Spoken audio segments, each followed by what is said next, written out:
5. 협교의 열차가 멈추어 섰다. 위장해 놓은 작은 정거장이 햇빛 아래 서 있다. 주변에 있던 몇 채의 집들은 폐허만 남아 있었다. 그 대신 임시 막사가 몇 개 세워져 있는데 지붕과 벽은 모두 위장색으로 칠해져 있었다. 선로에는 철도 차량들이 대기하고 있었고 러시아인 포로들이 짐을 옮기고 있었다. 협교의 열차는 이 역에서 본선과 연결되었다. 부상병은 막사 한 곳으로 옮겨졌다. 걸을 수 있는 병사들은 거칠게 다듬은 목재 벤치에 쪼그리고 앉았다. 휴가병도 몇 명이 도착했다. 그들은 되도록 표시내지 않으려고 애를 썼다. 눈에 띄어 복귀 명령을 받을까 두려웠던 것이다. 피곤한 하루였다. 희미한 등불이 눈밭 위에 어른거리며 흔적을 남겼다. 멀리서 비행기 엔진이 윙윙거리는 소리가 들려왔다. 공중에서 나는 소리는 아니었다. 아마도 근처에 은폐된 비행장이 있는 모양이었다. 잠시 후 비행 편대가 정거장 위를 지나 상승하기 시작했는데 마치 종달새 한 무리가 나는 것 같았다. 그레브는 깜빡 졸았다. 종달새로구나 하고 그레브는 생각했다. 평화. 그는 야전 헌병 2명이 외치는 소리에 깜짝 놀랐다. 휴가증. 그들은 건강하고 힘차 보였으며 위험에 처해본 경험이라고는 없는 사람들처럼 절도가 있었다. 군복은 단정하고 총기는 번들번들 빛을 발했으며 둘 다 휴가병들보다 몸무게가 최소한 10kg은 더 나가는 것 같았다. 병사들은 말없이 휴가증을 꺼내 보였다. 헌병들은 그것들을 하나하나 꼼꼼하게 조사하고 난 후에 돌려주었다. 그들은 또한 급료부도 제시할 것을 요구했다. 너희들은 제3막사에서 식사를 한다. 나이 많은 헌병이 마침내 말했다. 깨끗이 씻으라. 도대체 꼴들이 그게 뭐냐? 돼지 새끼 같은 몰골로 고향에 갈 참이냐? 병사들은 제3막사 쪽으로 천천히 걸어갔다. 개자식들. 그 지랑 검은 수염의 사내가 욕설을 내뱉었다. 주둥이만 번지르르 하지. 총 한 방 안 쏘면서 우리를 죄인 취급해? 스탈린그라드에서 저놈들이 말이야. 소속 연대에서 낙오된 병사들을 탈영병으로 몰아 수십 명이나 사살했어. 다른 병사가 말했다. 자네 스탈린그라드에 있었나? 거기 있었다면 내가 지금 여기 있을 수 있겠어? 그곳은 포위돼서 단 한 사람도 도망칠 수 없었어. 이봐. 일선에서 멋대로 짓거렸지만 여기는 사정이 달라. 무엇가 몸에 좋은지 안다면 지금부터는 주둥이 닥치는 게 좋아. 알겠어? 나이가 좀 든 하사관이 말했다. 그들은 반합을 들고 줄을 섰다. 1시간 이상 기다려야 했다. 아무도 자리를 뜨지 않았다. 추웠지만 그들은 기다렸다. 그런 일에는 이미 만성이 되어 있었다. 마침내 수프를 한 국자씩 받았지만 거기에는 고기 약관과 채소 그리고 감자 몇 조각만이 떠 있었다. 헌병들을 욕했던 병사는 조심스럽게 주위를 살폈다. 스탈린그라드에 있은 적이 없었다던 병사도 주위를 조심스럽게 둘러보며 말했다. 헌병들도 이런 걸 먹을까? 이 사람아, 쓸데없는 걱정 마. 하사관이 비웃으며 말했다. 그레브는 수프를 먹었다. 그래도 따뜻하긴 하다고 생각했다. 집에 돌아가면 어머니가 다른 요리를 해주실 거야. 양파와 감자를 곁들인 구운 소시지, 그리고 후식으로 바닐라 소스를 뿌린 딸기 아이스크림도 먹을 수 있을 거야. 그들은 밤까지 기다려야 했다. 헌병이 다시 조사를 했다. 부상병들이 점점 더 많이 도착했다. 한 무리가 새로 도착할 때마다 휴가병들은 신경이 곤두섰다. 뒤에 남겨질지도 모르기 때문이었다. 마침내 자정이 지났어야 열차가 편성되었다. 날씨는 점점 더 추워졌고 하늘의 별들은 더 밝게 빛났다. 그들은 별을 원망했다. 별빛에 비행기의 시계가 양호해지기 때문이다. 자연 그 자체는 이미 오래전부터 아무 의미가 없었다. 다만 전쟁과 결부되어야만 좋고 나쁨이 결정되었다. 우선 부상병들이 열차에 실렸다. 그들 중 3사람은 다시 내려졌다. 이미 죽었기 때문이었다. 들것은 승강장에 놓여 있었고 죽은 자들의 들것에는 담요가 없었다. 어디에도 등불은 보이지 않았다. 다음은 보행이 가능한 부상자들 차례였다. 그들은 세밀하게 조사를 받았다. 저들과는 함께 타지 말아야겠다고 그레브는 생각했다. 수가 너무 많아 기차가 꽉 찼어. 그의 시선은 멍하니 밤을 향하고 있었다. 가슴이 두근거렸다. 머리 위에서는 눈에 보이지 않는 비행기들이 윙윙거렸다. 아군기라는 것을 알았지만 두려움을 떨칠 수 없었다. 전선에 있을 때보다도 오히려 더 두려웠다. 휴가증. 마침내 누군가가 소리를 질렀다. 휴가병들은 서둘러 앞으로 나갔다.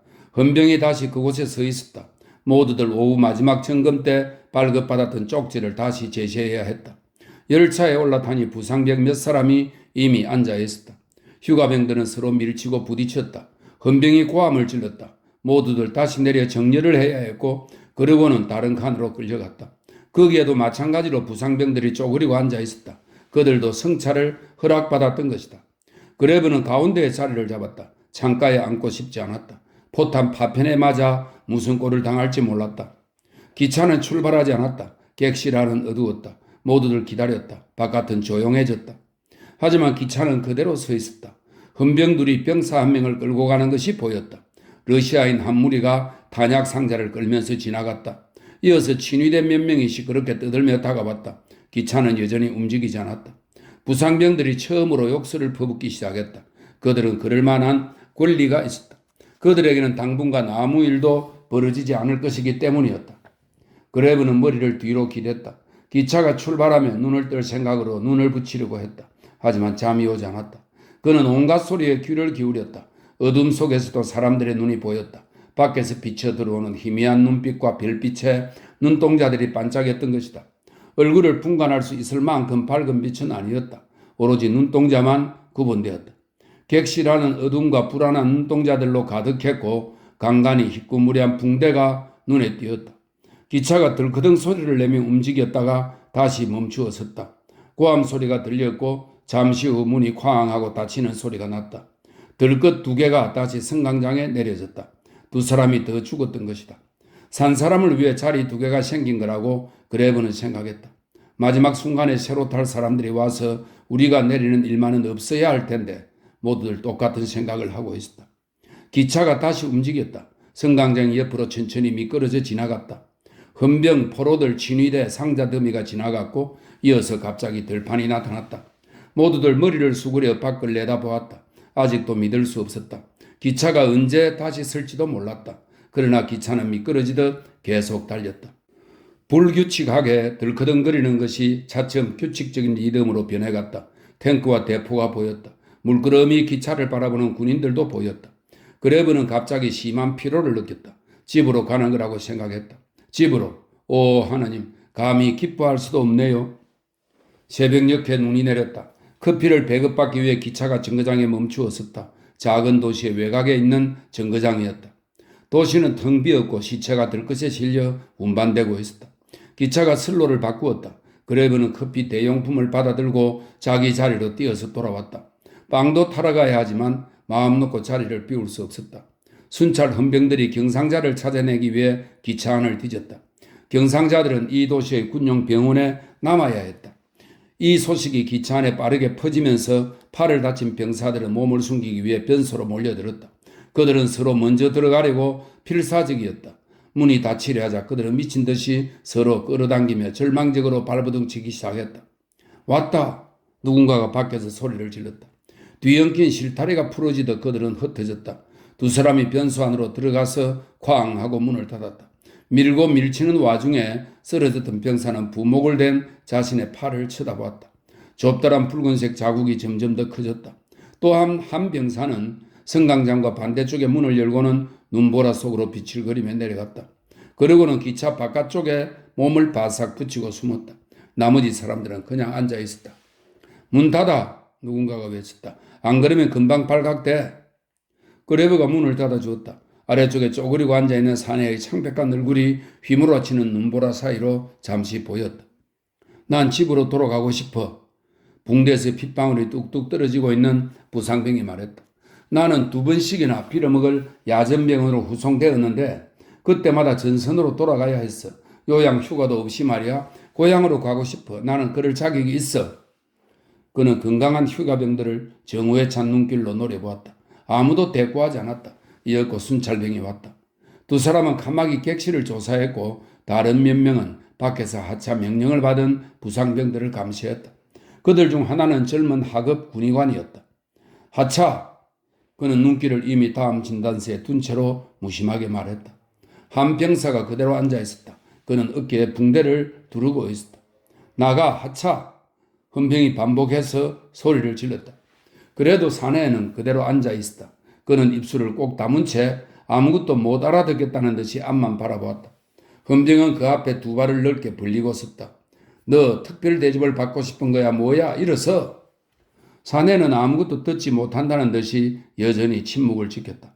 일어서 헌병이 거칠게 몰아붙였다. 상관이 말하는 소리가 안 들려? 넌 군법회의 감이 알겠어? 진정해. 매사에 차분하게 젊은 군의관이 말했다. 군의관은 장밋빛 얼굴에 속눈썹이 없었다. 저런 피를 흘리는군. 군의관은 변소에 들어가려고 다투었던 부상병에게 말했다. 붕대를 깔아야겠군. 차에서 내려. 나는 사내가 뭔가 말을 하려다 두 번째 헌병이 기차에 오르는 것을 보았다. 그 헌병은 다른 헌병과 함께 핏기 없이 앉아있던 병사의 건강한 팔을 잡고 이렇게 세웠다. 그 병사는 될 대로 때려는 표정으로 나직하게 비명을 질렀다. 그러자 두 번째 헌병이 그의 허리를 붙잡고는 가벼운 침짝을 드러내는 것처럼 객실 바깥으로 밀쳐버렸다. 거칠지는 않지만 사무적인 동작이었다. 병사도 더 이상 비명을 지르지 않았다. 그는 바깥에 서 있는 무리 사이로 사라졌다. 자, 어쩔 텐가? 보조 군의관이 말했다. 군의관님, 붕대를 새로 갈고 나서 계속 기차를 타고 가면 안 될까요? 피를 흘리는 병사가 물었다. 우선 보고 난 후에 그렇게 될 수도 있겠지. 하지만 일단은 붕대를 다시 감아야 해. 사내는 비통한 얼굴로 기차에서 내렸다. 보조 군의관을 군의관님이라고 불렀지만 아무 소용이 없었다. 헌병은 변소문을 열려고 했다. 그렇지, 이놈들은 생각이라고는 없는 작자들이야. 늘 그래. 그는 경멸조로 말하더니 다시 명령했다. 문 열어, 얼른. 문이 열리더니 병사 한 명이 밖으로 나왔다. 뭐야, 이 교활한 놈. 왜 거기 처박혀 있는 거야? 숨바꼭질이라도 하자는 거야? 헌병이 호통을 쳤다. 설사가 났습니다. 변소는 그대로 그래서 있는 거잖아요. 그래? 하필 바로 지금 말이지. 나더러 그 말을 믿으라고? 병사가 입고 있던 외투를 옆으로 밀쳐 열었다. 거기에는 1급 70자 훈장이 매달려 있었다. 그는 일부러 아무것도 없는 헌병의 가슴 쪽을 쳐다보며 침착하게 말했다. 그래, 이건 믿어야겠지. 헌병의 얼굴이 새빨개졌다. 그러자 군의관이 나섰다. 그는 병사 쪽을 쳐다보지도 않고 말했다. 내려주게. 내가 어떤 상태인지 아직 모르겠소. 붕대를 보면 알 수 있어. 어서 내려. 병사가 미소를 흘리며 말했다. 좋아. 자, 이 칸은 이제 끝났지? 군의관은 신경질적으로 헌병에게 물었다. 그렇습니다. 헌병은 휴가병들을 바라보았다. 모두 증명서를 손에 들고 있었다. 예, 끝났습니다. 그는 그렇게 선언하고는 군의관을 따라 내렸다. 변소문이 소리 없이 열리고 상병 하나가 쪼그리고 있는 모습이 보였다. 얼굴이 땀범벅이었다. 그는 털썩 자리에 주저앉았다. 그 친구 내렸나? 잠시 후에 그가 속삭였다. 그런 모양이야. 상병은 자리에 앉아 오랫동안 침묵을 지켰다. 땀방울이 뚝뚝 떨어졌다. 그를 위해 기도할 거야. 마침내 그가 입을 열었다. 모두가 그를 쳐다보았다. 뭐라고? 누군가가 믿을 수 없다는 듯이 물었다. 연병할 헌병을 위해 기도하겠다는 거야. 뭐야? 아니, 그 새끼가 아니라 나하고 변소에 있던 그 친구를 위해서 말이네. 그는 나더러 변소에 남으라고 했어. 자기가 멋지게 처리하겠다고. 그 녀석은 어디 있지? 밖에.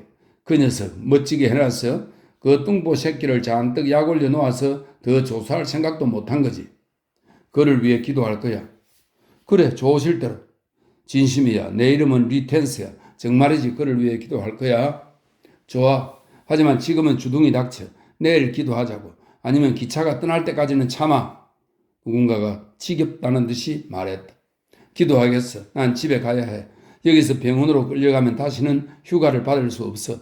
난 독일로 가야 해. 아내가 암에 걸려서 겨우 36의 나이에 10월에 36이 됐어. 벌써 넉 달째 병원 신세야. 그는 불안한 눈초리로 이 사람 저 사람을 번갈아 쳐다보았다. 아무도 대꾸하지 않았다. 그런 정도는 흔해 빠진 일이었다.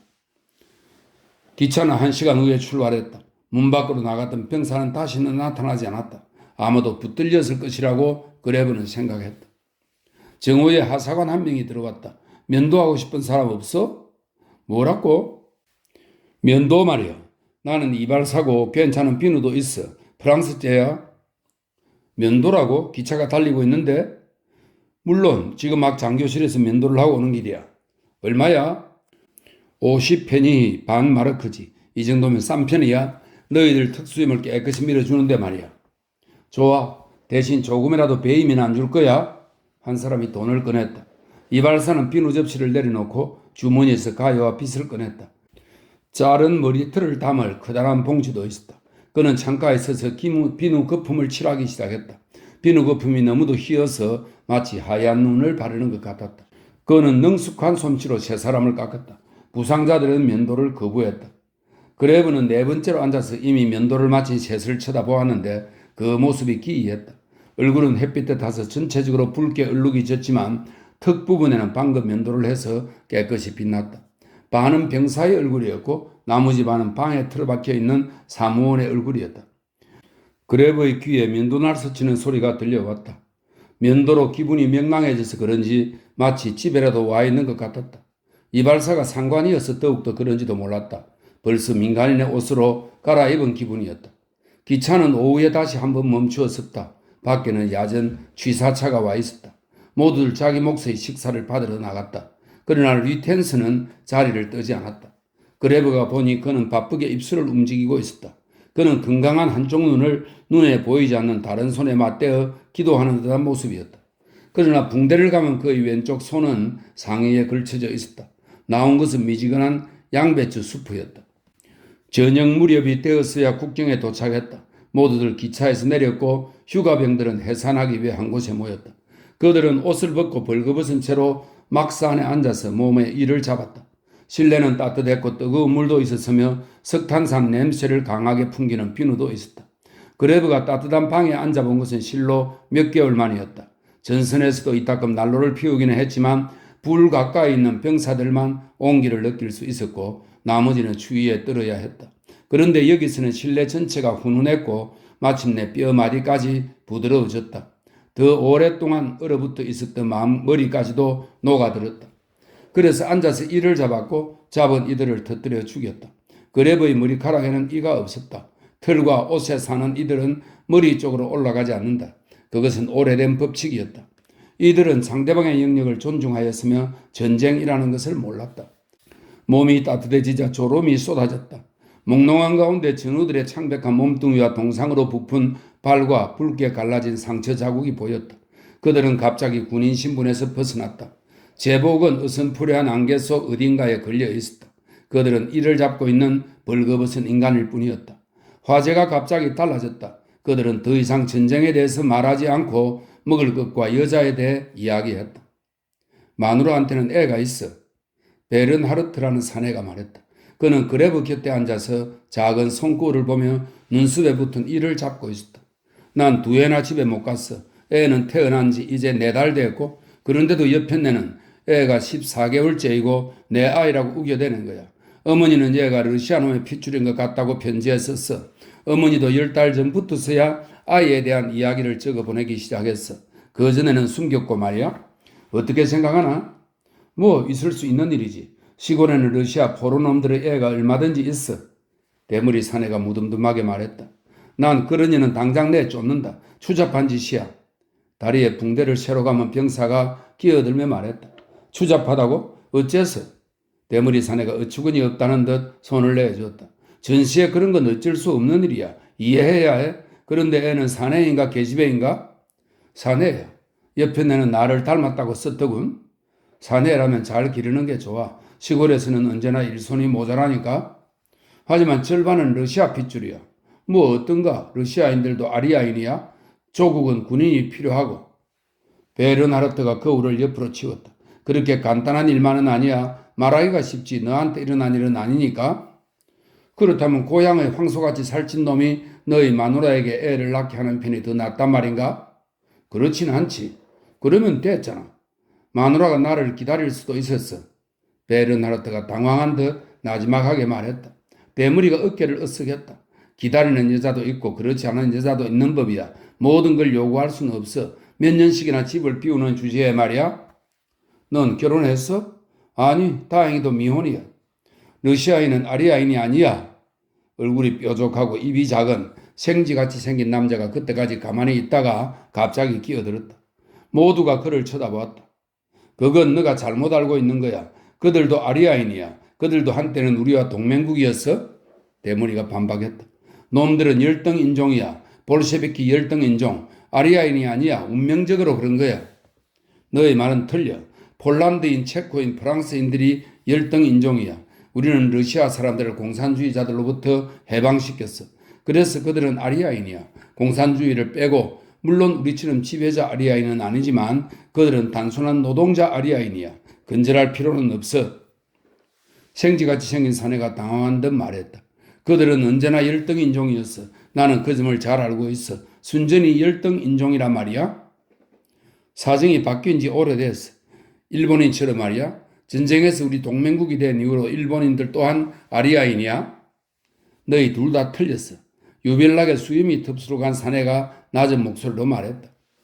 우리가 그들과 동맹을 맺고 있을 때는 열등민족이 아니었지. 하지만 지금은 그래. 사정이 그런 거야.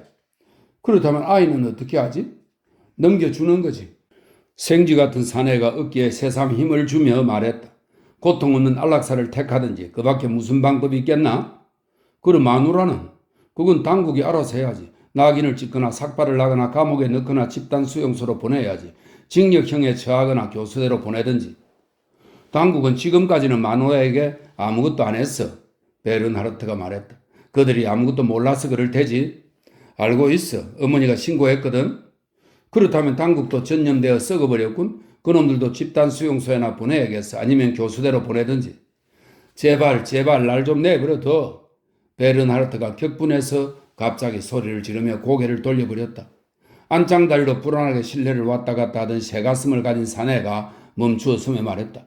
분명한 건 우리는 지배자 인간이고 다른 놈들은 모조리 열등 인종이라는 점이야. 하지만 보통 인간은 누굴까?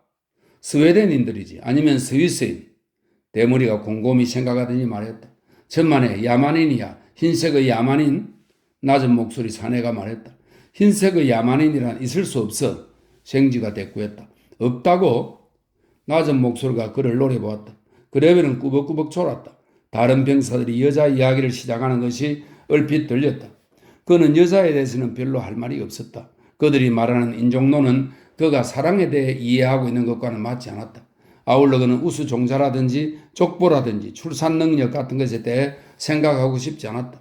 그는 자신이 참전했던 나라의 매춘부 몇 명을 제외하면 여자에 대해 아는 게 거의 없었다. 그 여자들은 독일 소녀단의 단원들처럼 사무적이었다. 그러나 매춘은 그 여자들에게는 하나의 직업이었다. 그들은 소지품을 돌려받았고 원래대로 옷을 입었다. 그들은 갑자기 다시 졸병이 되고 상병이 되고 하사가 되고 하사관이 되었다. 러시아인의 아이가 생긴 아이는 하사관이 되었고 낮은 목소리 사내도 마찬가지였다. 생쥐는 병참병이었다. 생쥐는 다른 사람들이 하사관이라는 사실을 알게 되자 몸이 움츠러들었다. 그레브는 제복 상의를 살펴보았다. 아직 따뜻했고 초냄새가 풍겼다.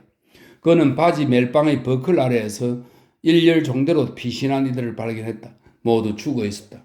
가스 소독을 당했어. 그는 이들을 털어냈다. 그들은 막사로 집합했다. 나치스의 정보장교가 일장 연설을 했다.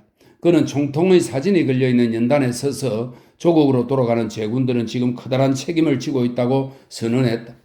전선의 활동을 일절 말하지 말라. 진지, 장소, 군대 배치, 군대 이동에 대해서도 절대 입을 담지 말라.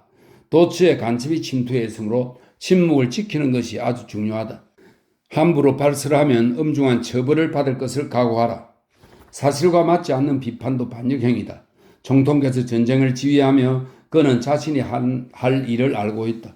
정세는 유리하고 러시아군은 피투성이 상태로 전대미문의 손실을 입으며 아군은 반격을 준비하고 있다. 보급은 1급이며 군대의 사기는 왕성하다. 다시 한번 강조하지만 지명이나 군대의 위치를 발설하는 것은 반역죄에 해당한다. 비방도 마찬가지이다. 게슈타포가 도처에서 감시하고 있다. 장교는 잠시 연설을 중단하더니 어조를 바꾸어 다시 말했다. 총통께서는 엄청난 업무량에도 불구하고 늘 모든 장병들을 배려하고 계신다. 특히 휴가병 모두에게 고향에 들고 갈 선물을 하사하셨다. 식료품 꾸러미를 하나씩 줄 것인데 그것은 고향의 식구들에게 반드시 전달되어야 한다. 그래야 선물을 가져갈 정도로 군대의 보급이 원활하다는 것을 보여줄 수 있기 때문이다. 그러므로 도중에 꾸러미를 열어서 먹어치우는 자는 처벌을 받게 된다. 목적지의 경기장에서 조사를 실시할 것이다. 병사 몇 명이 앞으로 나갔다. 라인란트 지방으로 가는 휴가는 막혔다. 장교가 선언했다. 그러고는 맨 앞에 서 있는 병사를 향해 말했다. 넌 그 대신에 어디로 가고 싶나? 쾰른입니다. 라인란트 지방은 막혔다고 지금 말했잖아. 어디로 갈 텐가? 쾰른입니다. 저는 쾰른 출신입니다. 병사가 영문도 모른 채 말했다. 쾰른으로는 갈 수 없어. 그래도 모르겠나? 대신에 다른 도시로 가는 거야, 알겠어? 다른 도시로는 가고 싶지 않습니다. 저 자식이 쾰른에 있습니다. 그곳에서 철물공을 했습니다. 휴가 증명서도 쾰른행으로 되어 있습니다. 알고 있어. 하지만 그곳으로 갈 수는 없어. 못 알아먹겠나? 당분간 쾰른으로 가는 건 금지야. 금지라고요? 왜요? 철물공이 되물었다. 미쳤어 이 자식아? 누가 감히 질문을 하나? 질문은 너가 아니라 당국이 할 일 아닌가? 대위가 와서 장교에게 귓속말을 했다. 장교는 고개를 끄덕이고는 명령했다. 함부르크와 알자스로 가는 휴가병 앞으로. 아무도 앞으로 나가지 않았다. 라인하트 출신은 이곳에 남는다. 나머지는 제자리 걸음으로 좌양좌 앞으로 가. 귀대 선물 수령. 그들은 다시 정거장에 서 있었다. 라인하트 출신들이 잠시 후에 합류했다. 어떻게 됐어? 낮은 목소리 사내가 물었다. 너가 들은 대로. 쾰른으로 갈 수 없다고? 그럼 이제 어디로 갈 건가? 로덴부르크로 갈 거야. 거기에 누나가 살고 있어. 하지만 로덴부르크에서 뭘 하란 말인가? 나는 쾰른에 살아. 쾰른에 무슨 일이 있는 거야? 왜 내가 쾰른으로 갈 수 없는 거지? 조심! 누군가가 그렇게 말하면서 진위대원 둘이 삐걱거리는 소리를 내며 지나가는 것을 바라보았다. 저놈들은 문제가 아니야. 나들은 로텐부르크에서 뭘 하란 말이야? 내 가족은 어디 있는 거야? 그들은 쾰른에 있었어. 그런데 지금 무슨 일이 일어난 거야? 아마 너희 가족도 로텐부르크에 있을 거야. 그렇지 않아. 거기엔 살 곳이 없어. 내 마누라와 누나는 서로 앙숙이야. 도대체 쾰른은 어떻게 된 걸까? 철물공은 다른 사람들을 물끄러미 쳐다보았다. 눈물이 글썽거리고 두꺼운 입술이 떨렸다. 너희들은 다 집으로 돌아가는데 난 왜 못 가는 거야? 죽도록 고생했는데 말이야. 무슨 일이 있는 걸까? 마누라와 자식들은 괜찮을까? 큰 놈 이름은 게오르크야. 11살이지. 그런데 어쩌라고? 잘 들어봐. 낮은 목소리가 말했다. 별 수 없어. 마누라에게 전보를 치게 로텐부르크로 오라고 말이야. 안 그러면 만날 수 없어. 여행이라고? 누가 차비를 지불해 주지? 그리고 잠은 어디서 자고? 너가 쾰른으로 들어갈 수 없다면 너희 마누라도 절대로 그곳에서 나올 수 없어. 확실해. 규정이란 건 대체로 그런 거야. 생쥐가 말했다. 철물공은 입은 열었으나 아무 말도 하지 않았다. 잠시 후에 그가 말했다. 어째서 나올 수 없다는 거야? 너가 잘 생각해봐. 철물공은 주위를 둘러보며 휴가병들의 얼굴을 하나하나 살폈다. 완전히 망가지지는 않았겠지. 그럴 리가 없어. 전선으로 즉시 돌려보내지 않은 걸 다행으로 생각해. 그런 일도 있을 수 있잖아. 낮은 목소리가 말했다. 그레브는 말없이 듣고 있었다. 온몸이 오들오들 떨렸지만 그게 바깥으로부터 온 건 아니란 것을 깨달았다. 이해할 수 없는 것, 유령과 같은 것이 다시 한번 나타났다. 그것은 오래전부터 살금살금 돌아다녔지만 결코 붙들 수 없는 것이었다. 그것은 사라졌다가 다시 나타나 사람을 빤히 쳐다보곤 했다. 그것은 불분명한 얼굴을 100개나 가지고 있는가 하면 또한 하나의 얼굴도 가지고 있지 않았다. 그레브는 선로를 보았다. 선로는 고향, 안정된 것, 따스한 것, 기다림, 평화, 그리고 아직도 남아있는 유일한 것으로 통하는 길이었다.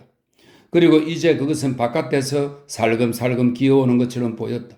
그것은 그레브의 곁에서 어서스하게 숨을 쉬었다. 그것은 이제 위협하여 쫓아버릴 수도 없었다. 휴가라고?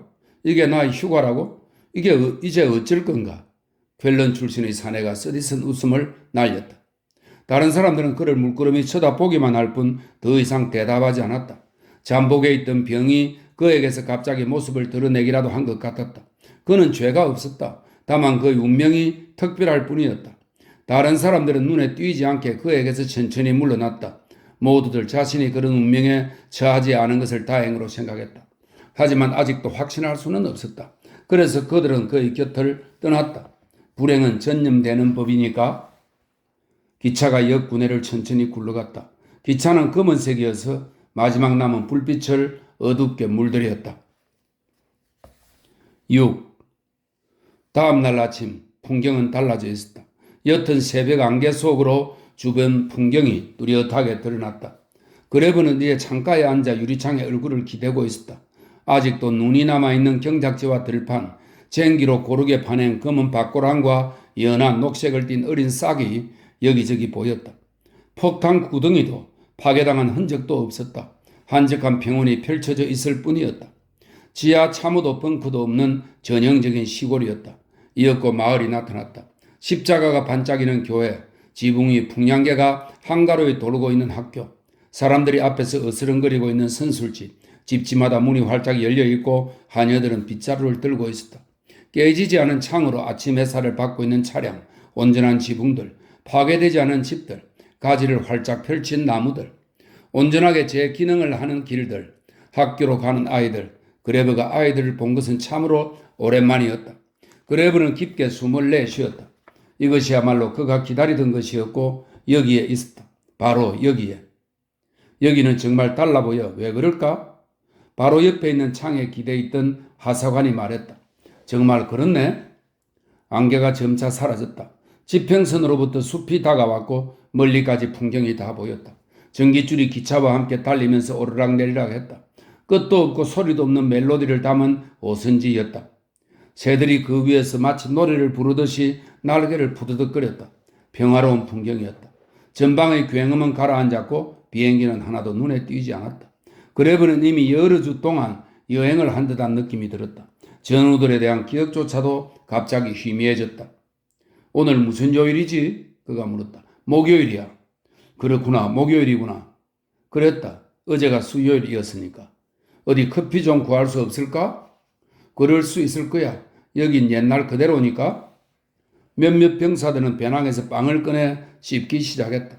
그레브는 기다렸다. 커피와 함께 빵을 먹고 싶어서였다. 전쟁이 일어나기 전에 집에서 했던 아침 식사가 떠올랐다. 어머니는 청백색 줄무늬가 있는 식탁보를 씌우고 그 위에 꿀과 빵, 커피를 탄 뜨거운 우유를 차렸다. 카나리아가 노래하고 여름에는 창가의 제라늄에 햇살이 가득했다. 그레브는 짙은 이파리들을 두 손으로 문질러 낯설고 진한 냄새를 맡으면서 이국의 풍경을 떠올리곤 했다.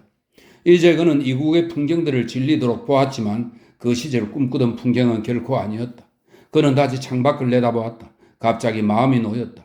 밖에서 들일을 하던 사람들이 기차를 바라보았다. 머리 수건을 한 여자들도 있었다. 하사관의 창문을 열고 손을 흔들었다. 하지만 아무도 답례를 하지 않았다. 싫다면 그만이지 뭐 촌놈들. 하사관이 실망해 투덜거렸다. 몇 분 후 들판 위로 몇 사람이 더 보였고 하사관은 다시 손을 흔들었다. 이번에는 창밖으로 몸을 한껏 내민 채 손을 흔들었다. 하지만 역시 아무런 반응이 없었다. 사람들은 똑바로 서서 그저 기차를 바라보기만 했다. 우리가 대체 무엇 때문에 싸우고 있는 거야? 하사관이 화가 나서 말했다. 저기서 일하는 사람들은 아마 포로들이거나 아니면 외국인 노동자들일 거야? 여자들도 있어서 최소한 손이라도 흔들어야지. 아마 러시아 놈들일 거야. 아니면 폴란드 놈들일 수도 있고. 말도 안 돼. 그렇게는 안 보였어. 전혀 그렇지 않았어. 독일인들도 분명히 그 사이에 있었어. 이 기차는 부상병을 나르는 기차야. 그래서 아무도 손을 안 흔드는 거야. 대머리가 말했다. 멍청이들. 하사관이 매몰차게 말했다. 시골뜨기들, 촌년들. 그는 힘껏 반동을 주어 창문을 올려 닫았다. 괸른 사람들은 이렇지 않아. 철물공이 말했다. 기차는 계속 달렸다. 터널 속에서 2시간가량 멈추어 있기도 했다. 조명등도 없는 터널은 암흑천지였다. 그들은 지하에서 사는데 익숙하기는 했으나 그래도 터널 속에서 시간이 흐르자 마음이 답답해졌다. 그들은 담배를 피웠다. 어둠 속에서 빨간 담뱃불이 오르락내리락 하는 모습이 마치 반딧불이 같았다. 이건 기관 고장이야. 하사관이 말했다. 모두들 귀를 기울였다. 비행기 소리도 폭탄 터지는 소리도 들리지 않았다. 로텐부르크에서 살아본 적 있는 사람 없어? 쾰른 출신의 사내가 물었다. 오래된 도시라며? 그레브가 말했다. 가본 적 있어? 없어. 너도 가본 적 없어? 없어. 거기서 난 어떻게 해야지? 넌 차라리 베를린으로 가는 게 좋았을걸? 생쥐가 말했다. 휴가는 단 한 번이야. 베를린에는 이런저런 재미거리가 있는데 말이야. 베를린으로 갈 차비가 없어. 그리고 잠은 어디서 자나? 호텔에서? 가족들이 있는 곳으로 가고 싶어. 기차가 덜커덩하며 움직이기 시작했다. 마침내 가는군. 난 여기서 생매장 되는 줄 알았지? 낮은 목소리가 말했다. 어둠 속으로 회색 빛이 스며들었고 차츰 은빛으로 변하더니 이었고 평원이 다시 모습을 드러냈다. 병사들은 이전보다 온순해 보였다. 모두들 창가로 몰려들었다. 술 기운이라도 있는 듯 그들은 무언가 마비되어 있었다. 무심결에 그들은 새로 생긴 폭탄 구덩이를 찾았지만 눈에 띄는 것은 없었다. 몇 정거장 더 가서 낮은 목소리가 내렸다. 1시간 후 그레브에게 낯익은 풍경들이 나타나기 시작했다. 이미 황혼이 내리고 있었고 나무들은 푸른 베일에 쌓여 있었다. 그가 알아본 것은 특정한 사물이 아니었다. 특정한 집도 특정한 마을도 특정한 언덕도 아니었다. 풍경 그 자체가 갑자기 말을 걸어왔던 것이다. 그것들은 온 사방에서 다가왔다. 달콤하고 당황스럽게 그리고 날카로운 기억들이 가득 찬 채로. 풍경은 명료하지 않았고 실제 사실들과는 아무 관련이 없었다. 그것은 귀향 자체라기보다는 귀향에 대한 예감과도 같은 것이었다. 그러나 바로 그 때문에 풍경은 더욱 강렬한 느낌으로 다가왔다. 풍경 속에는 꿈속에서 본 것처럼 어둑어둑한 가로수 길이 끝없이 늘어져 있었다. 정거장 이름들은 익숙했다. 산보를 하면서 알게 되었던 장소들이 휙 스쳐 지나갔다. 기억 속에서 갑자기 따스한 햇살 아래 딸기와 전나무 송진과 히스 냄새가 풍겨왔다. 이제 몇 분만 가면 도시가 나타날 것이다. 그레브는 배낭을 다시 꾸렸다. 그는 일어서서 첫 번째 거리가 보이기를 기다렸다. 기차가 멈추었다. 그레브는 밖을 살펴보았다. 도시 이름을 알리는 소리가 들려왔다. 그럼 또 만나세? 퀼런 출신의 사내가 말했다. 아직 다 안 왔어. 정거장은 시내 한복판에 있어. 정거장이 바뀌을 수도 있으니 물어보게. 그레브가 문을 열었다. 어둑어둑한 가운데 사람들이 올라타고 있었다. 여기가 베르데 맞습니까? 그가 물었다. 몇몇 사람이 그를 올려다 보았으나 아무도 대답하지 않았다. 그들은 바삐 서두르고 있었다. 그는 차에서 내렸다. 그때 영무원이 외치는 소리가 들렸다. 베르데 하차하십시오. 그는 배낭끈을 꼭 움켜 쥐고는 사람들을 밀어붙이면서 영무원에게로 갔다. 이 기차는 정거장까지 가지 않습니까? 영무원이 지친 표정으로 그를 훑어보았다. 베르덴으로 가실 겁니까? 그렇습니다. 저기 성강장 뒤에서 오른쪽으로 가십시오. 거기서 버스를 타고 더 가야 합니다. 그레브는 성강장을 따라 걸었다. 기억에 없는 성강장이었다. 성강장은 생나무로 새롭게 다시 만들어져 있었다. 버스가 보였다. 베르덴 갑니까? 그가 운전수에게 물었다. 예. 기차가 시내 안까지는 안 들어가는군요. 예. 왜 그렇지요? 여기까지만 올 수 있으니까요. 그레브는 운전수를 바라보았다. 더 물어봤자 소용없고 제대로 된 답을 들을 수 없겠다는 생각이 들었다. 그는 천천히 버스에 올랐다. 구석에 빈자리가 있었다. 밖은 온통 깜깜했다. 새로 간 선로 같은 것이 어둠 속에서 희미하게 빛나는 것을 볼 수 있을 뿐이었다. 선로는 도시 방향에서 오른쪽으로 직각으로 꺾여 있었다. 기차는 이미 선로를 바꾸었다. 그레브는 구석으로 밀쳐 앉았다. 아마도 안전 때문에 그렇게 만들었을 거라고 막연하게 생각했다. 버스가 출발했다. 질 나쁜 휘발유를 쓰는 고물차였다. 엔진이 씩씩거리며 기침을 토해냈다. 메르세데스 몇 대가 버스를 추월했다. 한 대는 나치스 장교들이 타고 있었고 다른 두 대는 친위대 장교들이 타고 있었다. 버스에 탄 사람들은 메르세데스가 미친 듯이 빠른 속력으로 지나가는 것을 지켜보았다. 그들은 아무 말도 하지 않았다. 차가 달리는 동안 아무도 말을 하지 않았다. 어린애 하나만 웃으면서 통로에서 장난을 쳤다. 머리에 푸른색 리본을 단 2살 정도의 금발 여자아이였다. 그레브는 처음으로 나타나는 거리들을 보았다. 옛날 그대로였다. 그는 안도의 한숨을 쉬었다. 버스는 몇 분 동안 덜컹거리며 더 달리다가 멈추어 섰다. 내리십시오 모두. 여기가 어디입니까? 그레브는 옆에 앉은 남자에게 물었다. 브람셰가입니다. 더 안 갑니까? 그렇소. 남자가 내렸고 그레브는 그 뒤를 따라 내리며 말했다. 난 휴가를 나왔습니다. 2년 만에 처음 오는 거지요? 누구한테라도 그 말을 하지 않으면 견딜 수 없었던 것이다. 남자가 그를 쳐다보았다. 이마에 새로 생긴 흉터 자국이 있고 앞니 2개가 빠져 있었다. 댁이 어디죠? 학행가 18번지입니다. 구시가입니까? 경계에 있습니다. 루이제가의 모퉁이에 있지요? 거기서 카타리나 성당이 보입니다. 아, 그렇군요. 남자는 어두운 하늘을 올려다 보았다.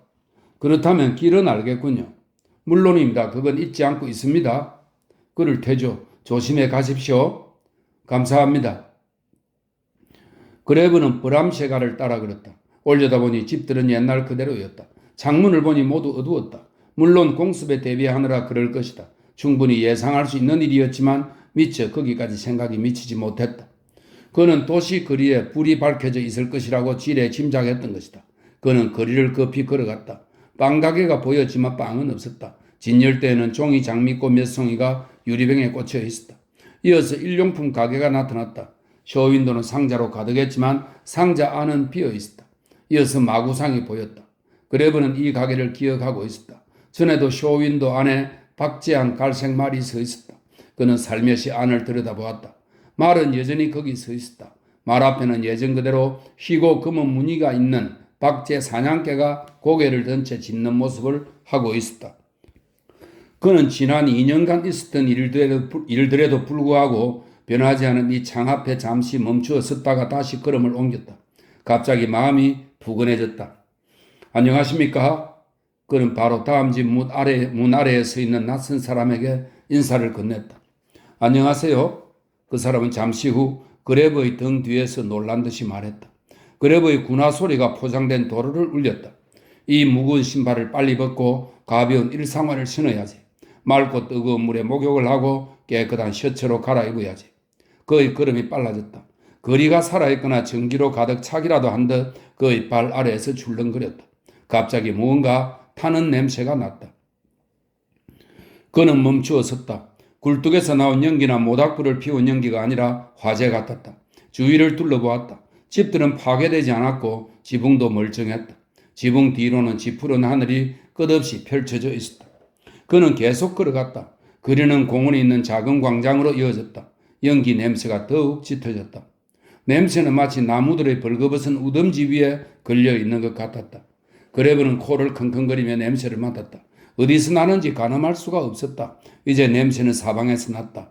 마치 하늘에서 재가 떨어지고 있는 것 같았다. 그는 다음 모퉁이에서야 비로소 파괴당한 집을 발견했다. 그는 놀라서 움찔했다. 지난 몇 해 동안 폐허만 보아왔기 때문에 폐허를 봐도 아무런 느낌도 들지 않았다. 그런데 지금은 생전 처음으로 파괴된 건물을 보는 것처럼 눈을 부릅뜨고 그것을 바라보았다. 이 집만 그렇겠지. 단 한 채만 하고 그는 생각했다. 다른 집들은 모두 그대로였다. 그는 자네 옆을 서둘러 지나가며 코를 킁킁거렸다. 화재 냄새는 그곳에서도 나지 않았다. 이 집은 이미 옛날에 파괴된 것이었다. 아마도 귀로 비행에 나선 비행기가 잊어버리고 있던 폭탄을 우연히 떨어뜨려서 그렇게 된 것 같았다. 그는 거리 이름을 보았다. 브레머가였다. 하켄가까지는 아직도 한참이었다. 최소한 30분 거리였다. 그는 빠르게 걸었다. 사람들은 거의 보이지 않았다. 어두운 문의 둥그런 아치 아래로 작은 전구들이 푸르스름하게 빛나고 있었다. 전구에 가시에 씌워져 있어서 둥그런 아치는 마치 결핵을 앓는 것처럼 보였다. 얼마 후 폐허가 된 거리가 나오고 파괴된 집들도 여러 채 보였다. 톱니 모양으로 앙상하게 남은 검은 벽들은 하늘을 향하고 있었다. 숨겨져 있던 강철 버팀대들이 돌 사이에서 빠져나오려고 몸부림치는 검은 뱀처럼 여기저기 삐져나와 있었다. 폐허 더미의 일부는 삽으로 떠여 한쪽에 치워져 있었다. 이 폐허도 오래전에 생긴 것이었다. 그레브는 바로 그 옆을 지나갔다. 그는 보도를 가로막고 있는 폐허 더미 위로 기어 올라갔고 어둠 속에서 검은 그림자들이 딱정벌레처럼 기어다니는 것을 보았다. 여보세요, 거기 누가 있어요? 그가 소리를 질렀다. 모르타르가 잘게 부서지고 돌들이 삐걱거리는 소리가 들렸다. 기침 소리도 들렸다. 그레브의 귀에 격렬한 숨소리가 들려왔다. 그런데 가만히 귀를 기울여 들어보니 그렇게 요란하게 숨쉬는 사람은 다름 아니라 자기 자신이었다. 그는 이제 달렸다. 화재 냄새는 더 짙어졌다. 파괴 현장은 점점 더 늘어났다.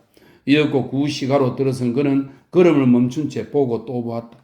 이전에는 거기에 중세 때부터 내려오던 목재 주택들, 돌출된 박공과 뾰족한 지붕과 알록달록한 문양을 가진 주택들이 줄을 지어 서 있었다. 그런데 이제 그것들은 사라지고 없었다. 그 대신에 뒤죽박죽이 된 화재 현장, 수치된 들보, 뼈대만 남은 벽, 돌 무더기, 일부만 트여있는 거리가 보였다. 그리고 그 모든 것들 위로 희끄무레한 연기가 피어오르고 있었다. 집들은 바싹 마른 널판지처럼 전소되어 버렸다. 갑자기 그는 격렬한 불안에 사로잡혔다. 집에서 그리 멀지 않은 곳에 작은 구리 공장이 있었던 것이 떠올랐다. 그것이 폭격의 목표물이 되었을지도 모른다. 그는 거리를 그리고 연기가 피어오르는 습기찬 폐허 위를 비틀거리며 걸어갔다. 가능한 한 빨리 걸었다. 그는 사람들과 부딪혔고 앞으로 무턱대고 걸었으며 폐어둠이 위를 걷다가 멈추었었다. 그는 자신이 어디쯤 있는 것인지 알 수가 없었다. 어릴 때부터 알았던 거리가 너무나 변해버려 방향을 알 수가 없었다. 그는 건물의 정면을 보고 길을 분간하는 데 익숙했다. 그런데 이제는 그것이 없었다. 그는 지나가는 여자에게 학행가로 가는 길을 물었다. 뭐라고요? 여자는 놀람에 되물었다. 누추한 용모의 여자는 두 손을 가슴 쪽으로 가져갔다. 학행가로 가려고 합니다. 여자가 방향을 가리켰다. 저기 저 건너편 모퉁이를 돌아서 갑니다. 그는 여자가 가리키는 쪽으로 갔다. 그 얼린 나무들이 옆에 서 있었다. 크고 작은 나무 가지들은 새까맣게 타버렸지만 나무둥지 몇 개와 굵은 가지들은 그대로 하늘을 향해 솟아있었다. 그것들은 땅에서부터 하늘을 향해 내뻗고 있는 검고 거대한 손처럼 보였다. 그레브는 자기가 어디쯤 있는지 알아내려고 애썼다. 여기쯤에서 카타리나 성당의 탑이 보일 것 같았는데 탑은 보이지 않았다. 아마 성당도 파괴된 것 같았다. 이제 그는 아무에게도 묻지 않았다. 한쪽에 들것이 보였고 사람들은 삽질을 하고 있었다. 소방대원들은 여기저기를 뛰어다녔다. 치솟는 연기 사이로 물줄기가 튀었다. 구리공장 위로 검은 기운이 도는 불꽃이 타올랐다. 그는 어느새 학행가에 와 있었다.